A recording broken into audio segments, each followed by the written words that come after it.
नमस्कार दोस्तों, आपका एक बार फिर मेरे channel Harbola sir Saraswati tutorial में स्वागत है। दोस्तों, आज हम सामान्य ज्ञान उत्तराखंड का स्टार्ट करने जा रहे हैं। तो उत्तराखंड का सामान्य ज्ञान आप लोगों के लिए काफी महत्वपूर्ण है। सिविल सेवा परीक्षा और उत्तराखंड पीसीएस, समूह गौ या आपके प्रवक्ता भर्ती परीक्षा आपके उत्तराखंड की, तो उसके लिए काफी ये उत्तराखंड की जो सामान्य ज्ञान है वो आपके लिए काफी महत्वपूर्ण होने जा रहा है। तो सबसे पहले आज हम उत्तराखंड के भूगोल पे चर्चा करेंगे। तो देखिए, तो उत्तराखंड सामान्य ज्ञान के अंतर्गत उत्तराखंड का भूगोल हम आज जानेंगे। तो उत्तराखंड का जो भौगोलिक विभाजन है वो कुछ इस प्रकार का है। देखिए, तो सबसे पहले जो हम लेंगे वो है गंगा का मैदानी क्षेत्र। गंगा का मैदानी क्षेत्र दक्षिणी हरिद्वार का हिस्सा गंगा के समतल मैदानी क्षेत्र का ही एक हिस्सा है। यानी जो हरिद्वार का दक्षिणी भाग है, दक्षिणी हिस्सा है, वो गंगा के मैदान के समतली भाग का एक हिस्सा है। ठीक है, तो यहाँ की मिट्टी कैसी है? देखिए, मैदानी क्षेत्र काप मिट्टी से बना है। ये कीचड़ तथा बालू से निर्मित है। ये जो क्षेत्र है, मैदानी क्षेत्र कहाँ किस चीज से निर्मित है? काप मिट्टी से और कीचड़ तथा बालू के जो निक्षेप हैं उनसे निर्मित है। बाढ़ वाला क्षेत्र है वह खादर कहलाता है। वह गैर बाढ़ वाला जो क्षेत्र है वो भांगर प्रकार की मिट्टी से निर्मित है। यानी खादर व भांगर। तो खादर और भांगर में यहाँ पे अंतर आपको स्पष्ट हो गया होगा। अब हरिद्वार का लक्षर इलाका हो गया, रुड़की आदि जो क्षेत्र हैं इसी में आते हैं। यानी गंगा के मैदान के क्षेत्र में हरिद्वार का लक्षर वाला भाग और रुड़की आदि कस्बे यहाँ पे आते हैं। अगली चीज देखिए, यहाँ पे अगला जो क्षेत्र आता है वह है तराई का क्षेत्र। हरिद्वार में गंगा के मैदान के तुरंत उत्तर, यानी जो गंगा का मैदान है उसके तुरंत उत्तर में और पौड़ी गढ़वाल तथा नैनीताल जिले के दक्षिणी क्षेत्र, यानी मैदान के गंगा का जो मैदान है उसके तुरंत उत्तरी भाग और पौड़ी गढ़वाल और नैनीताल जिले के दक्षिण वाला क्षेत्र व उधमसिंह नगर जिले के अधिकांश क्षेत्र को तराई कहा जाता है। इस क्षेत्र की चौड़ाई 20 से 30 किमी तक है। यानी आपको ये ध्यान रखना है कि तराई क्षेत्र की जो चौड़ाई है, विड्थ है, वह 20 से 30 किमी तक है। वर्षा अधिक होने तथा कुछ भाग दलदली होने से यह मैदान से बिल्कुल अलग है। यानी तराई क्षेत्र क्या है? क्योंकि थोड़ा सा दलदली है, यहाँ पे वर्षा अधिक होती है तो इस कारण से दलदल बन जाते हैं। तो ये क्या है? मैदानी क्षेत्र से थोड़ा यह अलग है। इस क्षेत्र में पाताल तोड़ कुएं पाए जाते हैं। ठीक है, पाताल तोड़ कुएं आप जानते हैं, आर्टिसन वेल को कहते हैं। तो पाताल तोड़ जो कुएं हैं वह तराई क्षेत्र में मिल जाते हैं। ज्यादातर ये जानिए कि जो तराई क्षेत्र है वहां पर अगर नलकूप जो होते हैं, वहां पे हैंडपंप वगैरह से पानी जो है बहुत ही जो है 3-4 मीटर की गहराई पे ही पानी निकल जाता है। तो इसलिए जो है पानी वहां पे काफी इस क्षेत्र में, तराई क्षेत्र में मिलता है। इस क्षेत्र की उत्पादकता मैदानी क्षेत्र से कम नहीं है। मैदानी क्षेत्र अपनी उत्पादकता के लिए जिस प्रकार से फेमस रहता है, यानी वहां पे हर तरह की चीजें उग जाती हैं, तो वैसे ही जो तराई का क्षेत्र भी ये जो है कम उपजाऊ नहीं होता। यहाँ पर धान गन्ने की खेती जो है अच्छी होती है।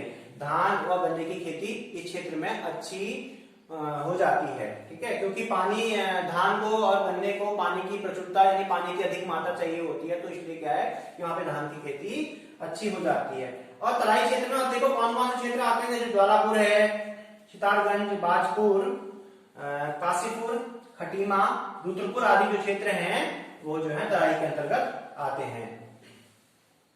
इस क्षेत्र में कुमाऊनी, गढ़वाली लोगों के अलावा यहाँ पे पंजाबी, हरियाणवी और बंगाल के लोग भी यहाँ पे रहते हैं। तो ये क्षेत्र ऐसा है कि जो तराई का क्षेत्र है, यहाँ पे आपके पंजाब और हरियाणा और बंगाली लोग जो यहाँ पे, बंगाल के लोग यहाँ पे रहते हैं। अगला नंबर आता है भाबर क्षेत्र। भाबर क्षेत्र में देखिए, तराई क्षेत्र के तुरंत उत्तर में, तराई क्षेत्र के, क्योंकि हम मैदानी क्षेत्र से सीधे तराई क्षेत्र में आए थे, अब तराई क्षेत्र के बाद भाबर क्षेत्र में आ रहे हैं। तो देखिए ये एक सीरीज वाली से हम आपको बता रहे हैं, सीरीज से बता रहे हैं, तो ध्यान दीजिएगा। तो भावर क्षेत्र क्या है? तराई क्षेत्र के तुरंत उत्तर में तथा शिवालिक क्रम की पहाड़ियों के दक्षिण में, यानी तराई क्षेत्र के उत्तर में तथा शिवालिक क्रम की पहाड़ियां, शिवालिक की पहाड़ियां, उनके जस्ट दक्षिण में 10 से 12 किमी चौड़ी पट्टी है। ठीक है, एक चौड़ी पट्टी के रूप में ये क्षेत्र जो है फैला। इस क्षेत्र को भावर क्षेत्र कहा जाता है, इस क्षेत्र को भावर क्षेत्र कहा जाता है। और इस क्षेत्र की जो भूमि है वो उबड़ खाबड़ है, मिट्टी है, कंकड़ पथरीली है और मोटे बालू से युक्त होती है। यहाँ पर की और क्या विशेषता है कि यहाँ पर छोटे बड़े नदी नालों का यहाँ पे अस्तित्व हमेशा बना रहता है, क्योंकि वर्षा होने पर कहीं से भी गाड़ या गधेरे यहाँ पे निकल आते हैं और यहाँ पे जो है नदी नाले का अस्तित्व हमेशा यहाँ पे बना रहता है। इस क्षेत्र का निर्माण प्लीस्टोसीन युग में शिवालिक से उतरने वाली जो वेगवती नदियां, जो वेग से बहती जो नदियां हैं, उनके उतरकर नदियां बहाकर अपने साथ जो वजन वाले अवसाद लाती हैं, मोटे कंकड़ पत्थर लाती है, उनके निक्षेप से ये भावर क्षेत्र निर्मित हुआ है। अगला देखिए मित्रों, अगला कौन सा आता है? अगला शिवालिक क्षेत्र आता है। भावर क्षेत्र के तुरंत बाद उत्तर में स्थित पहाड़ियों को शिवालिक क्षेत्र कहा जाता है। यानी भावर के तुरंत उत्तर में जाएंगे तो हमको शिवालिक की पहाड़ियां मिलती हैं। तो यह पर्वत श्रेणी हिमालय के सबसे बाहरी छोर पर स्थित है और हिमालय के बाहरी छोर पर ये पर्वत श्रेणी यानी शिवालिक क्षेत्र जो है स्थित है। अब इस क्षेत्र की चौड़ाई देखिए दोस्तों 10 से 20 किमी की इसकी चौड़ाई है। इस क्षेत्र में दक्षिणी देहरादून, कौन कौन से क्षेत्र आते हैं ये जान लीजिए। दक्षिणी देहरादून का क्षेत्र आता है, मध्यवर्ती पौड़ी का क्षेत्र हो गया और दक्षिणी अल्मोड़ा का क्षेत्र है, या मध्यवर्ती नैनीताल का क्षेत्र इसमें आता है और दक्षिणी चंपावत आदि जो है 7 जिलों के क्षेत्र जो है इसके अंतर्गत आते हैं। यानी किसके अंतर्गत आते हैं? यानी शिवालिक जो पर्वत श्रेणी है, शिवालिक क्षेत्र है, इसके अंतर्गत आते हैं। इस श्रेणी के सर्वदा नवीन होने के कारण, क्योंकि शिवालिक की श्रेणी सबसे नवीन है, तो इसके कारण यहाँ पे जीवाश्म मिलते हैं। यदि क्वेश्चन आपका अगर यहाँ पे कोई बनता है, क्वेश्चन यहाँ पे ये बनता है कि जीवाश्म किस प्रकार की पहाड़ियों में पाए जाते हैं, किस प्रकार क्षेत्र में पाए जाते हैं, तो जीवाश्म शिवालिक क्षेत्र में ही पाए जाते हैं। उत्तराखंड के परिप्रेक्ष्य में यही आंसर आप लिखेंगे। यहां पर शीशम, सेमल, आंवला, बांस, साल, सागौन आदि वृक्ष यहाँ पे मिलते हैं। तो कौन कौन से वृक्ष यहाँ पे मिलते हैं? तो इन वृक्षों की यहाँ पे प्रचुरता है। शीशम, सेमल, आंवला, बांस, साल, सागौन आदि वृक्ष यहाँ पर मिलते हैं। अगला नंबर आता है दून क्षेत्र। ठीक है, यहाँ पे दून को आपको समझना है, दून होता क्या है। ठीक है, दून आपके शॉर्ट नोट्स में भी लिखने के लिए आ सकता है, आपके मेंस एग्जामिनेशन में शॉर्ट नोट्स में दून के बारे में दून क्षेत्र आ सकता है लिखने के लिए, शिवालिक क्षेत्र आपके लिखने के लिए आ सकता है। ठीक है, तो वहां पे आप क्या लिखेंगे?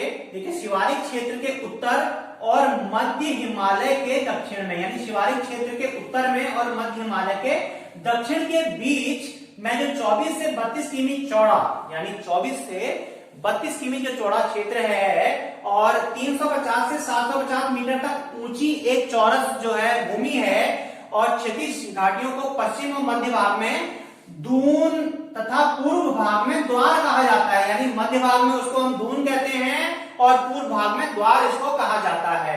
अब यहाँ पे देखिए कौन कौन से दून यहाँ पे आते हैं। देखिए यहाँ पे देखिए सबसे पहले देहरा है। देहरा कहाँ है? देहरादून आप जानते हैं। कोठारी और चौखम जो है वो पौड़ी का है। ठीक है, कोठारी व चौखम पौड़ी का दून है।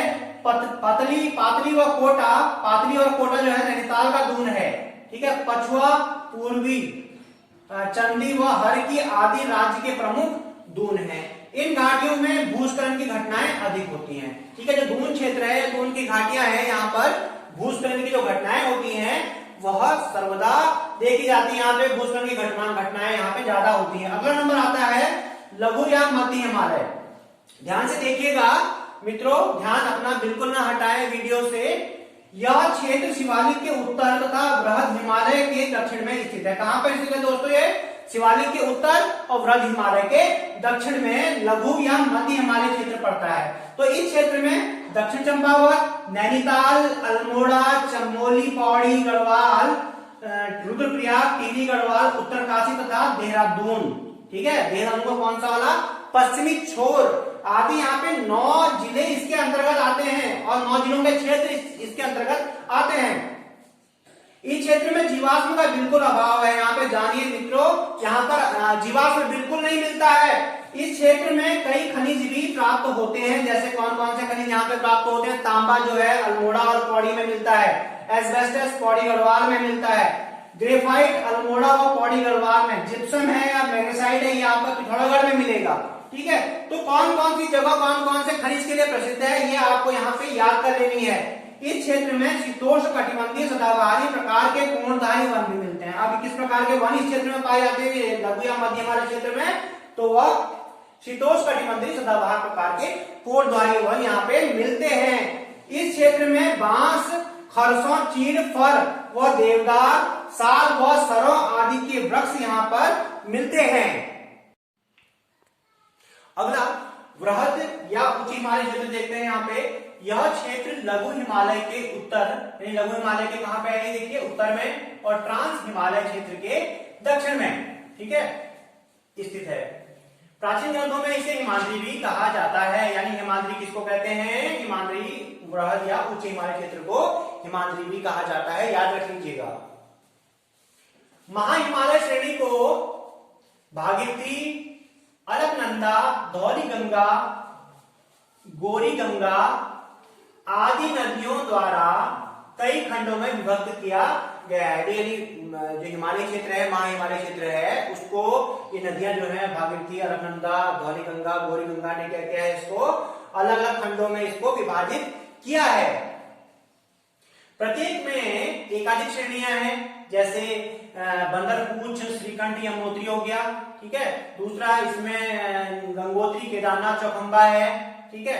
कामेत, गोरी व माणा हो गया, ठीक है। अगला इसमें देखिए कौन सी श्रेणी है, नंदा देवी, गुनागिरी, त्रिशूल और नंदाकोट, और जैसे पंचासूरी आदि यहाँ पे आपकी जो है पर्वत श्रेणियां यहाँ पे आपको मिलती हैं, ठीक है।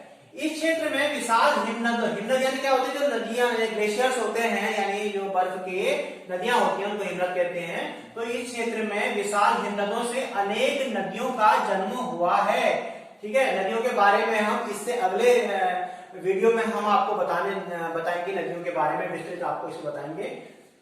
तो इस पर्वत श्रेणी में अनेक दर्रे पाए जाते हैं। दर्रे क्या होते हैं, दर्रे दरअसल मार्ग होते हैं जाने के लिए, ठीक है, छोटे छोटे से सकरे सकरे से मार्ग होते हैं अंदर जाने के लिए। तो ग्रीष्म काल में इस क्षेत्र में अधिक वर्षा होती है। यहाँ पे ध्यान रखिए क्यों वर्षा होती है, क्योंकि जो मानसून उठता है अरब सागर से, उससे जो बादल, वर्षा वाले बादल होते हैं वो टकराते हैं और बार बार वर्षा करते हैं। तो कुछ क्षेत्र जो है वो वृष्टि छाया, कुछ क्षेत्र जो होता है वृष्टि छाया क्षेत्र में आता, जो रेन शेडो एरिया होता है वहां पर वर्षा नहीं हो पाती है। कुछ क्षेत्र ऐसा भी जहाँ पे वृष्टि छाया क्षेत्र है तो वहां पे वर्षा नहीं हो पाती है, ठीक है। निचले भागों में 12,000 से 13,000 और 10,000 फीट तक, यानी 12 से 13,000 से लेकर के 10,000 फीट तक कुछ घास हैं, कुछ तक तो घासें होती हैं और झाड़ियां, ठीक है। और 10,000 फीट से जो नीचे हैं वहां क्या होता है देखिए, शीतोष्ण कटिबंधीय सदाबहार नुकीली पत्ती वाले वन यहाँ पे पाए जाते हैं। 10,000 से नीचे की जो नीचे कैसे वन पाए जाते हैं, यहाँ पे शीतोष्ण कटिबंधीय सदाबहार एवरग्रीन नुकीले पत्ती वाले, ठीक है, कोनिक जो कोन वाले होते हैं, कोनिक होते हैं, कोन वाले वैसे वन यहाँ पे पाए जाते हैं, ठीक है। निचले भागों में छोटे छोटे घास के मैदान मिलते हैं, जिनको दोस्तों बुग्याल, प्याल, अल्पाइन पास्चर आदि नाम से जाना जाता है। यानी बुग्याल घास के मैदान है, प्याल भी कहते हैं उसको, या अल्पाइन पास्चर है, ये कहा जाता है। इनको अलग अलग नामों से जाना जाता है। विश्व प्रसिद्ध फूलों की घाटी, फूलों की घाटी आप जानते ही होंगे दोस्तों, वैली ऑफ फ्लावर्स के नाम से जाना जाता है फूलों की घाटी को, और विश्व प्रसिद्ध है ये। और इसको जो है ये काफी प्रसिद्ध घाटी है ये फूलों की घाटी, इसमें बुक भी है ये। तो इस क्षेत्र में भोटिया लोग फावड़े और खुरपियों की सहायता से ग्रीष्मकालीन कृषि करते हैं, यानी थोड़ा बहुत उत्पादन जो है भोटिया लोग भी यहाँ पर करते हैं। तो किस तरह के लोग यहाँ पे उत्पादन का कार्य में लगे रहते हैं, तो जो भोटिया लोग हैं वो फावड़े और खुरपियों की मदद से यहाँ पे ग्रीष्मकालीन खेती करते हैं। यहाँ के निवासियों का प्रमुख कार्य जो है पशुपालन है। यहाँ के निवासियों का कोई पूछा जाए आपसे कि मुख्य काम क्या है, पहाड़ों में रहने वाले जो यहाँ पे इस क्षेत्र में रहते हैं तो वहां के लोगों का मुख्य काम पशुपालन है। इसके अलावा और कौन सा काम करते हैं, जैसे ऊनी सामान बनाना है, ऊनी हस्तशिल्प है, खाद है, जड़ी बूटी आदि का व्यवसाय ये अलग से करते हैं। ठीक है, यहाँ की भोटिया जनजाति को किस नाम से जाना जाता है, देखिए तो वो है जाड़, मालसा, तोलछा, सौका और जौहर आदि नामों से यहाँ की भोटिया जाति को, जनजाति को जाना जाता है। अब देखते हैं आखिरी नंबर आता है ट्रांस हिमालयी क्षेत्र का। अब ये ट्रांस हिमालयी क्षेत्र क्या है, यह महा हिमालय के उत्तर में स्थित है। यानी जो महान हिमालय क्षेत्र है, वृहद हिमालय या उच्च हिमालय क्षेत्र है, उसके उत्तर में ये क्षेत्र स्थित है। इस क्षेत्र का कुछ भाग भारत में पड़ता है, तो दोस्तों कुछ भाग ये तिब्बत के नियंत्रण में है। और इस क्षेत्र में प्रसिद्ध दर्रे जो है इस क्षेत्र में कौन कौन से, देखिए माणा, नीति, बाराहोती, किंगरी बिंगरी, दारमा, लिपुलेख आदि दर्रे यहाँ पे पड़ते हैं। दर्रों के बारे में हम आपको थोड़ा सा और विस्तृत बताते हैं। दोस्तों दर्रे जो है संपर्क मार्ग का, संपर्क क्षेत्र का काम करते हैं। तो दर्रा कौन कौन सा संपर्क क्षेत्र बनाता है, यहाँ पे देखिए जो यहाँ पे हम आपको कुछ प्रसिद्ध दर्रों के बारे में बता रहे हैं जो आपके एग्जाम में पूछे जा सकते हैं। जो अभी प्रवक्ता भर्ती के एग्जाम जो होने वाले हैं उसमें पूछे जा सकते हैं, या आपके सिविल सेवा प्री प्रारंभिक परीक्षा में आपको पूछा जा सकता है। तो वो दर्रा कौन कौन, देखिए लिपुलेख, गुंजी, दारमा, नवीधुरा और ऊंटाधुरा। तो ये जो दर्रे हैं मित्रों किस चीज का संपर्क क्षेत्र है, तो पिथौरागढ़ तिब्बत का ये संपर्क क्षेत्र है। दूसरा दर्रा देखिए, दूसरा आता है थांगला मुनिंगला, नेलंग घाटी या सांक योखला, ये भी दर्रे हैं। तो ये दर्रे कहां पर हैं, ये उत्तरकाशी और तिब्बत के बीच में पड़ते हैं ये, और ये संपर्क क्षेत्र, संपर्क मार्ग बनाते हैं। अगला है देखिए नीति, किंगरी बिंगरी, माणा, भ्यूडार, लंडन या वालचा। तो ये जो दर्रा है ये चमोली और तिब्बत के बीच पड़ता है। चमोली और तिब्बत के बीच ये दर्रा पड़ता है।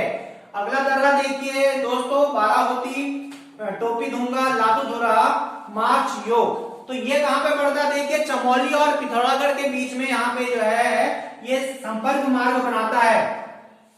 अगला देखिए ट्रेल पास दर्रा किसके बीच में है, देखिए दोस्तों यहाँ पे देखिए बागेश्वर और पिथौरागढ़ के बीच में ये दर्रा पड़ता है। किसके बीच में पड़ता है ट्रेल पास दर्रा, तो बागेश्वर और पिथौरागढ़ के बीच में पड़ता है। सुंदर ढूंगा बागेश्वर और चमोली के बीच में संपर्क मार्ग बनाता है। श्रृंगगंड इसको श्रीगंड भी बोल देते हैं। तो ये उत्तरकाशी और हिमाचल प्रदेश के बीच में यह संपर्क क्षेत्र बनाता है। शिमला दर्रा भी बोलते हैं इसको। तो ये दर्रा दारमा और व्यास घाटी का संपर्क क्षेत्र बनाता है। आशा करता हूं मेरी वीडियो आपको पसंद आई होगी। तो मेरी वीडियो को अधिक से अधिक लोग इसको लाइक करें और कमेंट करें, शेयर करें अपने दोस्तों में। और जिसने अभी तक मेरे चैनल को सब्सक्राइब नहीं किया है प्लीज सब्सक्राइब करें और बेल आइकन को दबाना ना भूलें, क्योंकि जो मेरी वीडियो है आने वाली वो आपको सही समय पे मिल जाए। धन्यवाद दोस्तों।